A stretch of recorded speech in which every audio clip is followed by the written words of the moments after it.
புதிய கல்விக் கொள்கையை ஏற்காவிடில் மத்திய அரசின் நிதியான ரூபாய் 5000 கோடியை தமிழகம் இழக்க நேரிடும் என மத்திய அமைச்சர் கூறுவது மிகுந்த அதிர்ச்சி அளிக்கிறது. மத்திய அரசு இதுபோன்ற தன்னிச்சையான போக்கை மக்கள் நலன் கருதி மாற்றிக்கொண்டு தமிழ்நாடு அரசு எதிர்ப்பு தெரிவிக்கும் ஷரத்துகள் பற்றி விரிவான கலந்தாலோசனை மேற்கொண்டு ஒரு சுமூக முடிவை எடுக்க வேண்டும் என அதிமுக பொதுச் செயலாளர் வலியுறுத்தல். விடியா திமுக அரசு பொதுவெளியில் பயனற்ற விவாதங்கள் செய்வதை தவிர்த்து ஆக்கப்பூர்வமாக மத்திய அரசை வலியுறுத்தி மக்கள் நலன் சார்ந்த நல்ல முடிவை எடுக்க வேண்டும். இதுபோன்ற பிரச்சனைகளை நாடாளுமன்றத்தில் விவாதிப்பதற்குத்தான் தமிழ்நாட்டு மக்கள் 39 நாடாளுமன்ற உறுப்பினர்களை தேர்வு செய்து அனுப்பியுள்ளார்கள் என அதிமுக பொதுச் செயலாளர் சுட்டிக்காட்டியுள்ளார். மொழி மற்றும் கலாச்சார பன்முகத்தன்மையை பறைசாற்றும் உலக தாய்மொழி நாளான இன்று தமிழ் மொழியை போற்றி வணங்குவோம் என அதிமுக பொதுச் செயலாளர் எடப்பாடி கே பழனிசாமி புகழாரம். உள்ளத்தில் தமிழ், உலகிற்கு ஆங்கிலம் என்ற பகுத்தறிவு வாய்ந்த இருமொழி கொள்கையால் வெல்வோம் எனவும் சூளுரை.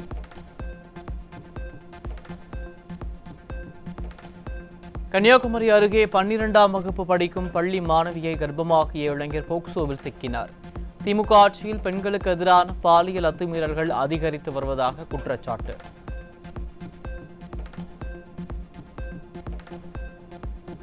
மயிலாடுதுறை மாவட்டம் மணல்மேடு மேலாநல்லூரில் 9ஆம் வகுப்பு படிக்கும் மாணவியை திருமணம் செய்த இளைஞர் போக்சோ மற்றும் குழந்தைகள் திருமண தடை சட்டத்தில் பிடிபட்டார். ஸ்டாலினின் திமுக ஆட்சியில் குழந்தைகள் திருமணம் தொடர்பான விழிப்புணர்வு ஏற்படுத்தாததால் குழந்தை திருமணங்கள் அதிகம் நடைபெறுவதாக மக்கள் குற்றச்சாட்டு.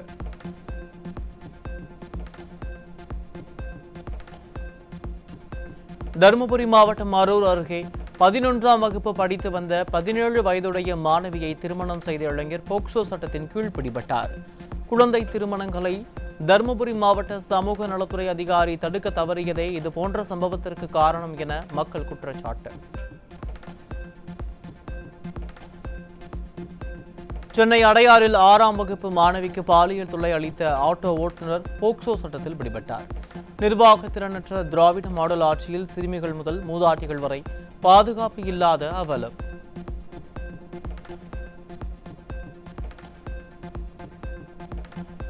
தென்காசி மாவட்டம் திருவேங்கடத்தில் அரசு மேல்நிலைப் பள்ளியில் 3 மாணவிகளுக்கு பாலியல் தொல்லை அளித்த ஆசிரியர் சிக்கினார். திமுக ஆட்சியில் அரசு பள்ளிகளில் பாலியல் வன்கொடுமை சம்பவங்கள் அதிகரித்துள்ள நிலையில் பெண் பிள்ளைகளை பள்ளிக்கு அனுப்பவே அச்சப்படும் மக்கள்.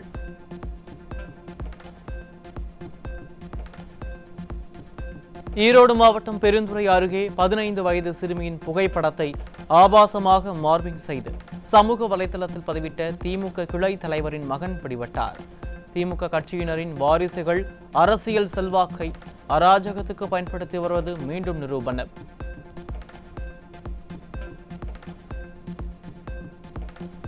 சென்னை விருகம்பாக்கத்தில் தனியார் பள்ளியில் 11ஆம் வகுப்பு மாணவன் சக மாணவி காதலிக்க மறுத்ததால் அவரின் புகைப்படத்தை சமூக வலைதளங்களில் பதிவிட்ட அவலம். 18 வயதுக்கும் குறைவானவர்கள் சமூக வலைதளங்களில் இதுபோன்ற அத்துமீறலில் ஈடுபடும் நிலையில் மத்திய மாநில விளம்பர மாடல் அரசுகள் என்ன நடவடிக்கை எடுக்கப் போகிறது என பெற்றோர்கள் கேள்வி. திருநெல்வேலி மாவட்டம் தச்சநல்லூர் பகுதியில் காரில் கடத்தி தனியார் பள்ளி ஆசிரியைக்கு பாலியல் தொல்லை. காதலிக்க மறுத்ததால் தனியார் பள்ளி ஆசிரியை கடத்தி பாலியல் தொல்லை அளித்தவர் சிக்கிய நிலையில் வீட்டை விட்டு வெளியே வர தயங்கும் பெண்கள்.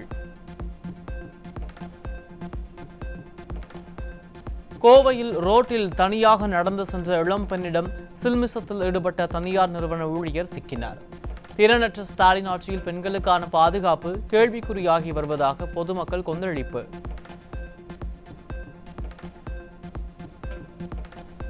கிருஷ்ணகிரி பகுதியைச் சேர்ந்த 16 வயது சிறுமியை கடத்தி சென்று திருமணம் செய்த கூலி தொழிலாளி போக்சோவில் சிக்கினார். தமிழகத்தில் குழந்தை திருமணங்கள் அதிகரித்து வரும் நிலையில் ஸ்டாலின் அரசின் சமூக நலத்துறை என்ன செய்கிறது என மக்கள் கேள்வி. திமுக ஆட்சியில் தமிழ்நாட்டில் கடந்த 24 மணி நேரத்தில் 16 பாலியல் வன்கொடுமைகள். பள்ளி கல்லூரி மாணவிகளுக்கு எதிராக 10 போக்சோ வழக்குகள், 6 வன்கொடுமை வழக்குகள் என மொத்தம் 16 வழக்குகள் பதிவு செய்யப்பட்டுள்ள அவலம்.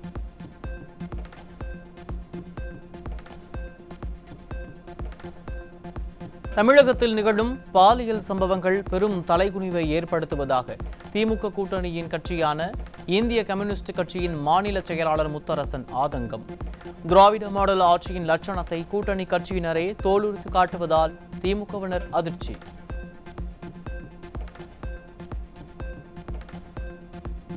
கடலூர் மாவட்டம் விருத்தாச்சலத்தில் 360 கிராம் எடை கொண்ட கஞ்சாவை விற்பனைக்காக வைத்திருந்த இளைஞர் பிடிபட்டார்.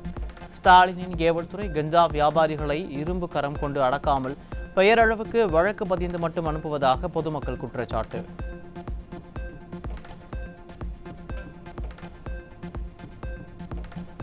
திருவள்ளூர் மாவட்டம் செங்குன்றம் அருகே லாரியில் விற்பனைக்காக கடத்தி வரப்பட்ட 300 கிலோ கஞ்சா சிக்கியது. ஆந்திர மாநிலத்திலிருந்து கஞ்சாவை கடத்தி 4 பேர் பிடிபட்ட நிலையில் அண்டை மாநிலங்களிலிருந்து கஞ்சா உள்ளிட்ட போதைப் பொருட்கள் கடத்தி வரப்படுவது சர்வசாதாரணமாகிவிட்டதாக மக்கள் குற்றச்சாட்டு. ஒடிசாவிலிருந்து திருப்பத்தூருக்கு ரயில் மூலம் கஞ்சா கடத்தி வந்த இருவரிடமிருந்து 21 கிலோ கஞ்சா பறிமுதல். போதைப் பொருட்களின் நடமாட்டத்தை கட்டுப்படுத்த ஸ்டாலின் அரசு தவறிவிட்டதாக மக்கள் வேதனை.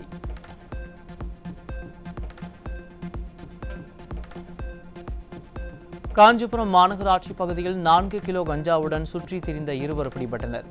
திமுக ஆட்சியில் கோயில் நகருக்கு பெயர் போன காஞ்சிபுரம் மாவட்டம் தற்போது கஞ்சா நகரமாக மாறிவிட்டதாக மக்கள் குற்றச்சாட்டு.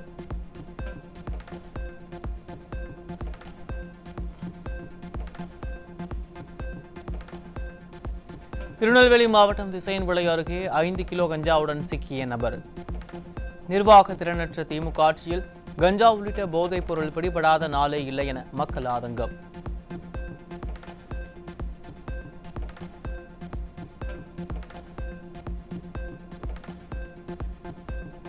கோவைக்கு பயணிகள் ரயிலில் கடத்தி வரப்பட்ட 8 கிலோ கஞ்சா பறிமுதல்.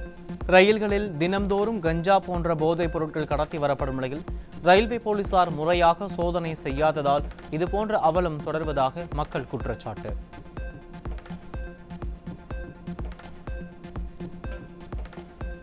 கோவை ஈச்சனாரி பகுதியில் கார்களில் கடத்தப்பட்ட சுமார் 210 கிலோ புகையிலை பொருட்கள் சிக்கியது. திமுக ஆட்சியில் காவல்துறை கும்பகர்ண தூக்கத்தில் இருப்பதால் நாள்தோறும் புகையிலை பொருட்கள் கடத்தப்படுவது தொடர்கதையாகி வருவதாக பொதுமக்கள் குற்றச்சாட்டு.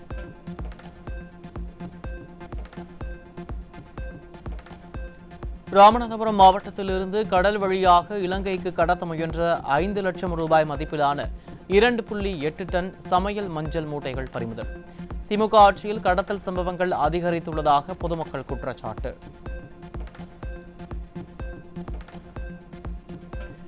ஈரோடு அருகே முன்னாள் காதலனை கத்தியால் குத்திய இளம்பெண் கல்லூரி நண்பருடன் பிடிபட்டார். தனக்கு திருமணமான பிறகு தொல்லை கொடுத்ததால் கத்தியால் குத்தியதாக இளம்பெண் வாக்குமூலம்.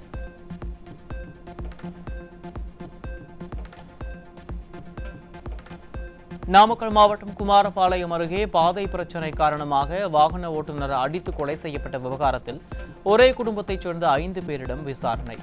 திராவிட மாடல் ஆட்சியில் சட்டம் ஒழுங்கு சீர்கேட்டால் நாள்தோறும் அரங்கேறும் கொலை சம்பவங்களால் மக்கள் அச்சம்.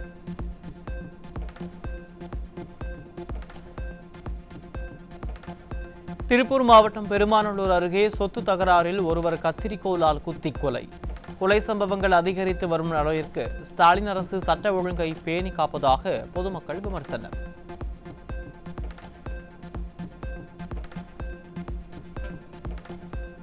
தருமபுரி மாவட்டம் அரூரில் குறை தீர்க்கும் நாள் கூட்டத்தில் மாற்றுத்திறனாளிகள் போராட்டம். கடந்த 2 மாதங்களாக கூட்டம் நடைபெறவில்லை என்றும் பெயரளவுக்கு கூட்டங்களை விடியா அரசின் மாற்றுத்திறனாளிகள் துறை நடத்தி வருவதாக குற்றச்சாட்டு.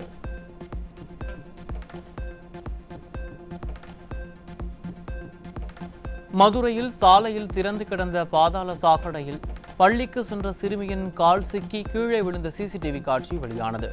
செயலற்ற திமுக ஆட்சியில் பாதாள சாக்கடை மூடாமல் இருப்பதை முறையாக கண்காணிக்காமல் மாநகராட்சி கும்பகர்ண தூக்கத்தில் உள்ளதா என மக்கள் கேள்வி.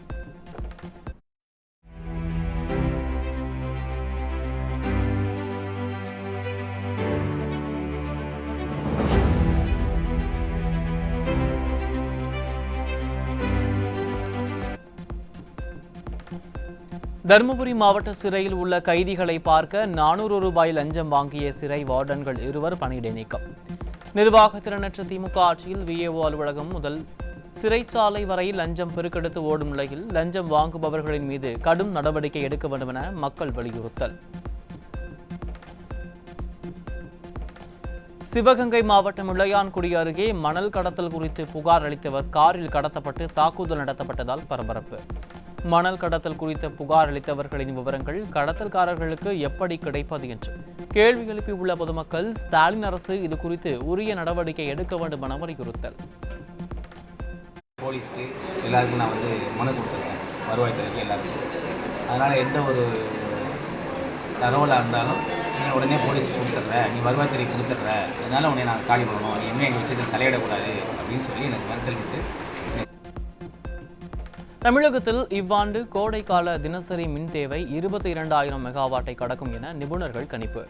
கடந்த ஆண்டை ஒப்பிடுகையில் நடப்பாண்டு 7,500 மெகாவாட் அதிகமாக தேவைப்படும் நிலையில் முன்கூட்டியே இதற்கான நடவடிக்கைகளை மின்சார வாரியம் மேற்கொள்ள வேண்டும் என பொதுமக்கள், தொழில்துறையினர் வலியுறுத்தல்.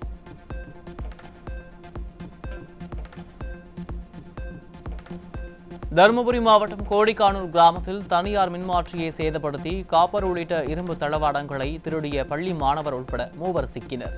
கடந்த அதிமுக ஆட்சியில் பள்ளியில் மாணவர்களுக்கு கற்பிக்கப்பட்ட நீதி போதனை வகுப்புகளை நிறுத்தியதால் விடியாதிமுக அரசு காழ்ப்புணர்ச்சி காரணமாக மாணவர்கள் தவறான பாதையில் செல்லும் அவலம்.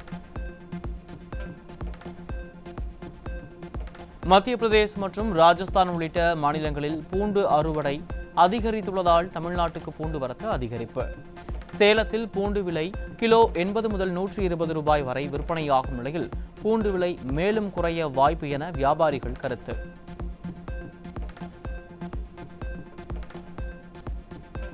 நீர்பிடிப்பு பகுதிகளில் மழை இல்லாததால் வறண்டு கிடக்கும் முல்லை பெரியாறு அணை. ஜனவரி 4ஆம் தேதி 116 அடியாக இருந்த நீர்மட்டம் 10ஆம் தேதி அளவில் 41 அடியாக சரிந்ததால் விவசாயம் மற்றும் குடிநீர் தேவைகளுக்கு கடும் பிரச்சனை ஏற்படும் என அதிர்ச்சி தகவல்.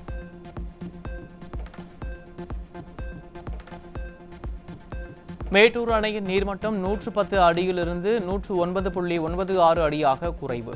அணைக்கு வரும் நீரின் அளவு வினாடிக்கு 318 கன அடியிலிருந்து வினாடிக்கு 167 கன அடியாக சரிந்துள்ள நிலையில் தண்ணீருக்கு தட்டுப்பாடு ஏற்படும் அபாயம்.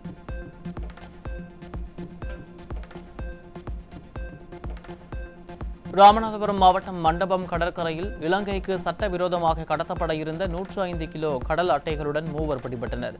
நிர்வாக திறனற்ற திமுக ஆட்சியில் கடலோர காவல்படை முறையாக கண்காணிப்பு பணியில் ஈடுபடாததால் கடத்தல் சம்பவம் சர்வசாதாரணமாக நடைபெறுவதாக மக்கள் குற்றச்சாட்டு.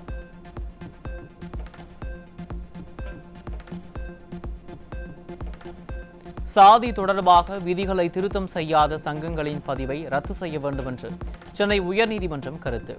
பள்ளி கல்லூரிகளின் பெயர்களில் இடம்பெற்றுள்ள சாதி பெயர்கள் நீக்கப்படுமா என்பது குறித்து விளக்கம் அளிக்க வேண்டும் என்று தமிழக அரசுக்கு சென்னை உயர்நீதிமன்றம் உத்தரவு.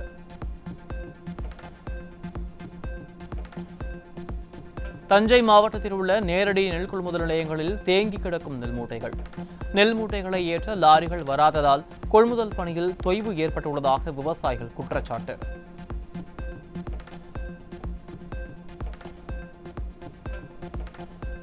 தமிழ்நாடு முழுவதும் பல்வேறு பகுதிகளில் நெல் கொள்முதல் நிலையங்கள் இல்லாமல் விவசாயிகள் அவதிப்படும் நிலையில் பெயரளவுக்கு சில மாவட்டங்களில் மட்டும் கொள்முதல் நிலையங்கள் திறக்கப்பட்டதாக விளம்பரம் செய்யும் திமுக அரசு. விளம்பரத்திற்காக ஆட்சி செய்யாமல் மக்களுக்காக ஆட்சி செய்ய வேண்டும் என்று திராவிட மாடல் அரசுக்கு விவசாயிகள் மற்றும் பொதுமக்கள் அறிவுறுத்தல்.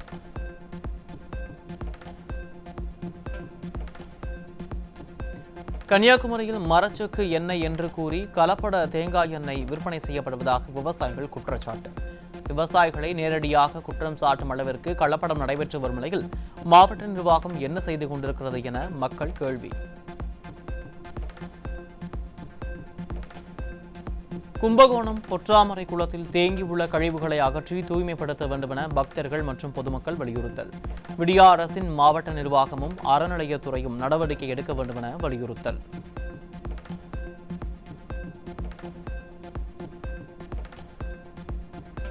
சென்னை எண்ணூர் துறைமுகத்தில் சரக்கு பட்டகங்களை கப்பலில் ஏற்ற போதிய கிரெயின் ஆபரேட்டர்கள் இல்லாததால் மணலி விரைவு சாலையில் அணிவகுத்து நிற்கும் கண்டெய்னர் லாரிகள். சாலைகளில் லாரிகள் மட்டும் அணிவகுத்து நிற்பதால் உரிய நேரத்தில் பள்ளி, கல்லூரி மற்றும் அலுவலகங்களுக்கு செல்ல முடியவில்லை என மக்கள் வேதனை.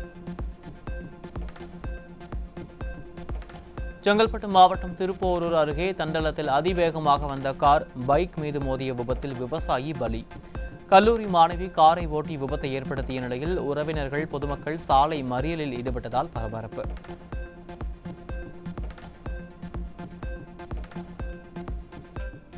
சேலம் அரசு சட்டக் கல்லூரியின் விடுதியில் வழங்கப்பட்ட உணவில் புழுக்கள் நெளிந்ததால் மாணவர்கள் அதிர்ச்சி.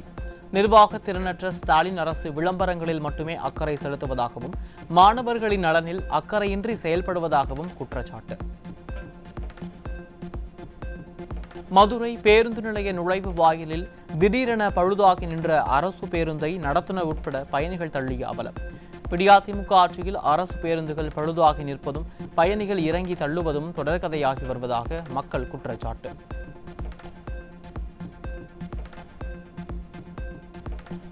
ராமேஸ்வரம் ராமநாத சுவாமி கோயிலில் முடி காணிக்கை செலுத்தும் பகுதியில் மின்சாரம் இல்லாததால் பக்தர்கள் கடும் அவதி. கோயில்களை கட்டுப்பாட்டில் வைத்துள்ள இந்து சமய அறநிலையத்துறை கோயிலில் மின்சாரம் இல்லாததை கூட கண்டு கொள்ளாதா என பக்தர்கள் கேள்வி. ஆட்சி முடிவுக்கு வர உள்ள நிலையில் போக்குவரத்து கழகத்தில் புதிதாக 2200 ஓட்டுநர்கள் பணியமர்த்தப்பட இருப்பதாக அமைச்சர் சிவசங்கர் அறிவிப்பு. 4 ஆண்டுகளாக இதுபோன்ற அறிவிப்புகளை மட்டுமே வெளியிடும் அமைச்சர் சொன்னதை எப்போதாவது செய்துள்ளாரா என கேள்வி எழுப்பும் மக்கள் தேர்தல் வருவதால் அமைச்சர்கள் விளம்பரம் செய்வதாக விமர்சனம் செய்கின்றனர். தேர்தல் வாக்குறுதிகளை நிறைவேற்றாமல் ஏமாற்றி வரும் ஸ்டாலின் அரசை கண்டித்து அரசு ஊழியர்கள் மற்றும் ஆசிரியர்கள் பாடல்களை வெளியிட்டுள்ளனர். சொன்ன சொல்லை மறந்துவிட்டு நிதிச்சுமையை காட்டுறீங்க என ஸ்டாலின் அரசை விமர்சித்து பாடல் வெளியிட்டு ஆதங்கத்தை வெளிப்படுத்தியுள்ளனர். தென் மாநில டிஜிபிக்கள் கூட்டத்தில் போதைப் பொருள் ஒழிப்பை தீவிரப்படுத்த முடிவு செய்யப்பட்டிருப்பதாக தகவல். போதைப் பொருள் கடத்தல் கும்பலுடன் காவல்துறை அதிகாரிகளை தொடர்பில் இருப்பதாக செய்திகள் வெளியான நிலையில் டிஜிபிக்கள் முழங்குவதால் என்ன பயன் என மக்கள் கேள்வி. தமிழகத்தில் கடந்த 3 மாதங்களாக மாதாந்திர உதவித்தொகை கிடைக்காமல் சுமார் 5800 மாற்றுத்திறனாளிகள் கடும் அவதியடைந்துள்ளனர். கடலில் பேனா சிலை வைப்பதற்கும் கார் ரேஸ் நடத்தவும் வீண் செலவு செய்யும் அரசு மாற்றுத்திறனாளிகளுக்கு உதவித்தொகை வழங்காமல் வஞ்சிக்கும் அவலம். சென்னையில் கஞ்சா விற்பனை குறித்து புகார் அளித்தால் புகைப்படம் எடுத்து அனுப்புங்கள் என சொல்லிவிட்டு காவல்துறையினர் அலட்சியமாக இருப்பதாக புகார்.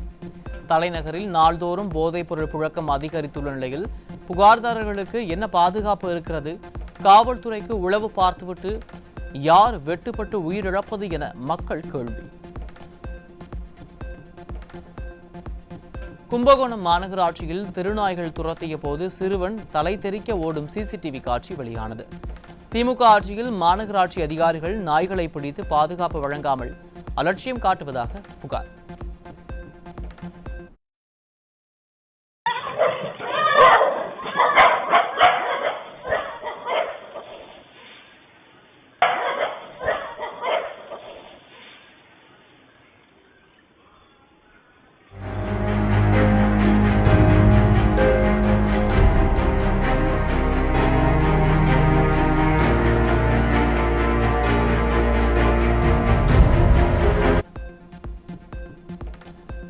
கோவை மாவட்டம் உடுமலை PAP கால்வாயில் ஷட்டர் பழுதடைந்து தண்ணீர் வெளியேறி விளைநிலங்களுக்குள் புகுந்ததால் விவசாயிகள் சாகுபடி செய்ய முடியாமல் அவதி. தண்ணீர் வேண்டிய நேரத்தில் திறந்து விடாமலும் ஷட்டர் பழுதை கண்காணிக்காமலும் விடியா ஆட்சியில் அதிகாரிகள் அலட்சியமாக இருப்பதாக விவசாயிகள் குற்றச்சாட்டு. தூத்துக்குடி அருகே அரசு பேருந்துகள் கடந்த சில மாதங்களாக ஸ்ரீவைகுண்டம் ஊருக்குள் செல்லாமல் பயணிகளை புதுக்குடியில் இறக்கிவிட்டு செல்வதாக குற்றச்சாட்டு. ஆட்சியரின் உத்தரவை கண்டுகொள்ளாமல் பேருந்து ஓட்டுநர்கள் மீண்டும் ஊருக்குள் செல்லாமல் நேர் வழியில் சென்றதால் மக்கள் வாக்குவாதம். கோவை சூலூரிலிருந்து காங்கேயம் சென்ற அரசு பேருந்தில் 40 ரூபாய் கட்டணத்திற்கு பதிலாக 110 ரூபாய் டிக்கெட் கட்டணம் வசூலித்ததால் அதிர்ச்சியடைந்த பயணிகள் ஓட்டுநருடன் வாக்குவாதம். அதிமுக ஆட்சியில் குளிர்சாதன பேருந்துக்கு வசூலிக்கக்கூடிய கட்டணத்தை சாதாரண பேருந்தில் வசூலிப்பதாக பயணிகள் குற்றச்சாட்டு. ஏசி பஸ் ரிப்பேர், அதனால நார்மல் பஸ் கொடுத்துட்டாங்க. சரியா? அதனால நீங்க ஏசி பஸ்ஸோட காசை வாங்கிட்டு இருக்கீங்க. எல்லாரும் ஏசி பஸ் காசு 140 ரூபாய் சொல்றாங்க. நீங்க கேக்குறீங்க 140 ரூபாய் இருக்கு. ஏசி பஸ் 140 ரூபாய். டிக்கெட்ல ஏன் ஏர் கண்டிஷனர் போட்டுருக்கீங்க? அந்த வண்டியோட மிஷின் அந்த ஒரு இன்வைஸ்ங்க. அப்ப பஸ் வரும்போது டிக்கெட் மாத்தி தான எடுத்துட்டு வரணும். நீங்க இந்த மிஷினை ஏன் தூக்கிட்டு வந்தீங்க? தெரியாம கொண்டு வந்து கொடுத்தாங்க. அப்ப நான் புட்டாடா? தெரியாம சொல்றேன். தெரியாம கொடுத்தாங்க. எப்படினா நீங்க இந்த பதில் சொல்லி தெரியாம எப்படி நான் கொண்டு வருவீங்க இந்த மிஷினை? கொடுத்தறேன்னா நாங்க செய்ய முடியும். நாங்க உங்களுக்கு உங்க ஆபீஸ்ல தான் கொடுத்து விட்டாங்க. அதனால நீங்க எடுத்துட்டு வந்தீங்களா? புதுக்கோட்டை மாவட்டம் மீமிசலிலிருந்து திருச்சி நோக்கி சென்ற அரசு பேருந்தில் தன்னை ஒருமையில் பேசி இழிவுபடுத்தியதாக கூறி பெண் ஒருவர் நடத்துனரை தாக்கியதால் பரபரப்பு. ஓட்டுநர் மற்றும் நடத்துனரை கண் துடைப்புக்காக விடியா திமுக அரசின் அதிகாரிகள் சஸ்பெண்ட் செய்வதாக பொதுமக்கள் குற்றச்சாட்டு.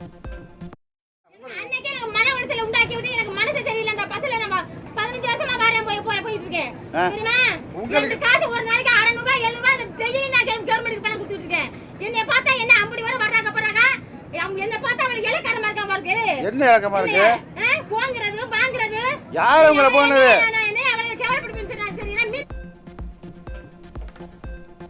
திருச்சி மாவட்டம் லால்குடி அருகே கடையின் மேல் பகுதியில் பிளக்ஸ் பேனர் வைக்கும்போது மின்கம்பி உரசியதில் மின்சாரம் பாய்ந்து புதுமாப்பிள்ளை பலி. மின்கம்பி தாழ்வாக செல்வதை சரி செய்ய பலமுறை தகவல் கொடுத்தும் மின்வாரியம் கண்டு கொள்ளவில்லை என குற்றச்சாட்டு. கிருஷ்ணகிரியில் போக்குவரத்து உதவி காவல் ஆய்வாளரை மது போதையில் இருந்த இளைஞர் இருசக்கர வாகனத்தில் கடத்தி சென்ற பரபரப்பு. திராவிட மாடல் ஆட்சியில் ஏவல் துறையின் கையாலாகாத தனத்தையே இது காட்டுகிறது என பொதுமக்கள் விமர்சனம்.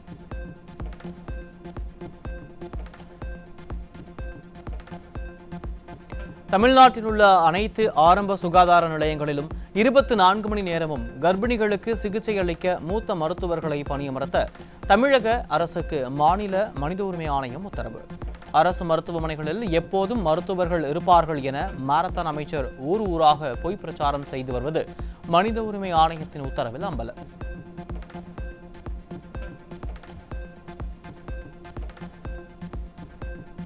இந்தியாவில் கடந்த ஒரு மாதத்தில் மட்டும் 84.5 லட்சம் இந்திய வாட்ஸ்அப் கணக்குகள் முடக்கப்பட்டுள்ளதாக மெட்டா நிறுவனம் அறிவிப்பு. மோசடி, வன்முறை, சட்டவிரோத நடவடிக்கைகள் தொடர்பான புகார்களின் பெயரில் முடக்கப்பட்டதாக அறிவிப்பு.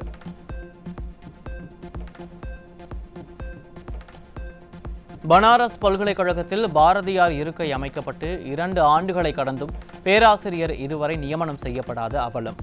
மைனாரிட்டி பாஜகவின் தமிழ் பற்றி எல்லாம் வெறும் விளம்பரமா என மக்கள் கேள்வி.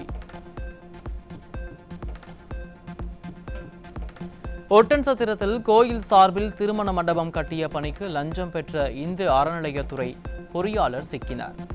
இந்து சமய அறநிலையத்துறையில் தலைவிரித்தாடும் லஞ்சத்தை கட்டுப்படுத்த முடியாமல் திமுக அரசு திணறி வருவதாக மக்கள் குற்றச்சாட்டு. சென்னை உயர்நீதிமன்ற உத்தரவின்படி தாது மணல் தொடர்பான வழக்கில் சிபிஐ விசாரணை தொடக்கம். தாது மணல் கொள்ளையால் அரசுக்கு சுமார் 5832 கோடி ரூபாய் இழப்பு ஏற்பட்டுள்ளதாக சொல்லப்பட்ட நிலையில் இஸ்ரோ உதவியுடன் விசாரணை தொடர்வதாக தகவல்.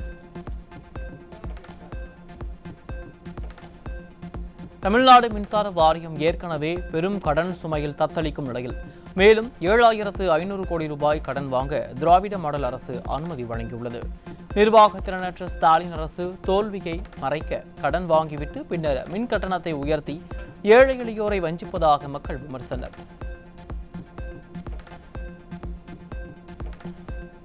மைனாரிட்டி பாஜக ஆட்சியின் அவலத்தால் தனியார் மூலதன வெளியேற்றத்தில் இந்தியா முதலிடம். கடந்த 2023ஆம் ஆண்டு மட்டும் இந்தியாவிலிருந்து 2790 கோடி டாலர் மதிப்புள்ள தனியார் முதலீடு வெளியேறியுள்ளதாக உலகளாவிய தனியார் மூலதன சங்கம் தகவல்.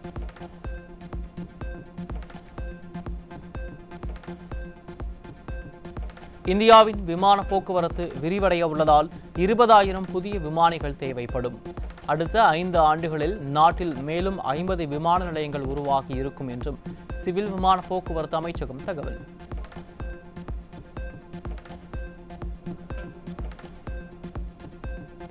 மும்பை பங்குச்சந்தை குறியீட்டு எண் சென்செக்ஸ் 437 புள்ளிகள் சரிந்து 75,463 புள்ளிகளுடன் வர்த்தகமாகிறது.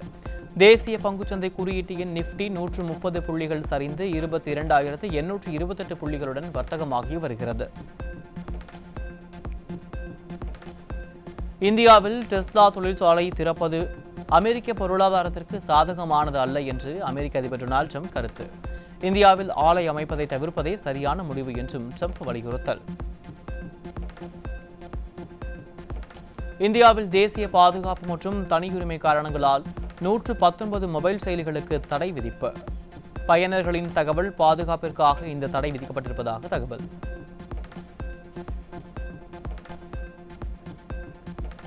எலான் மஸ்கின் XAI நிறுவனம் உருவாக்கிய Grok AI இந்தியாவில் அதிகாரப்பூர்வமாக அறிமுகமாகியுள்ளது. கிராக் ஏஐயின் பயன்பாடு இந்தியாவில் ஏஐ வளர்ச்சியில் முக்கியமான நகர்வாக பார்க்கப்படுகிறது. ஜப்பான் நிறுவனமான சுசுகி இந்தியாவில் 68,000 கோடி ரூபாய் முதலீடு செய்ய திட்டமிட்டிருப்பதாக தகவல். ஆண்டுக்கு 42 லட்சம் கார்களை விற்பனை செய்யும் இலக்குடன் இந்திய சந்தையில் தனது ஆதிக்கத்தை மேலும் அதிகரிக்க சுசுகி நிறுவனம் திட்டம். சுமார் 1 லட்சம் அரசு ஊழியர்களை பணிநீக்கம் செய்ய திட்டமிட்டுள்ளதாக வியட்நாம் அரசு அறிவிப்பு. அரசு நிர்வாகத்தின் செயல்திறனை மேம்படுத்தவும் செலவினங்களை குறைக்கவும் திட்டமிட்டிருப்பதாக தகவல். பீகார் மாநிலத்தில் மதுவிலக்கு சட்டத்தின் கீழ் மது அருந்தியதை நிரூபிக்க பயன்படுத்தப்படும் பிரீத் அனலைசர் சோதனை சட்டப்பூர்வமாக செல்லாது என பாட்னா உயர்நீதிமன்றம் அதிரடி தீர்ப்பு. இந்த பரிசோதனை உறுதியான ஆதாரங்களை வழங்காது என்பதால் இதனை அடிப்படையாக கொண்டு எடுக்கப்படும் நடவடிக்கைகள் சட்ட ரீதியாக செல்லாது எனவும் நீதிமன்றம் உத்தரவு.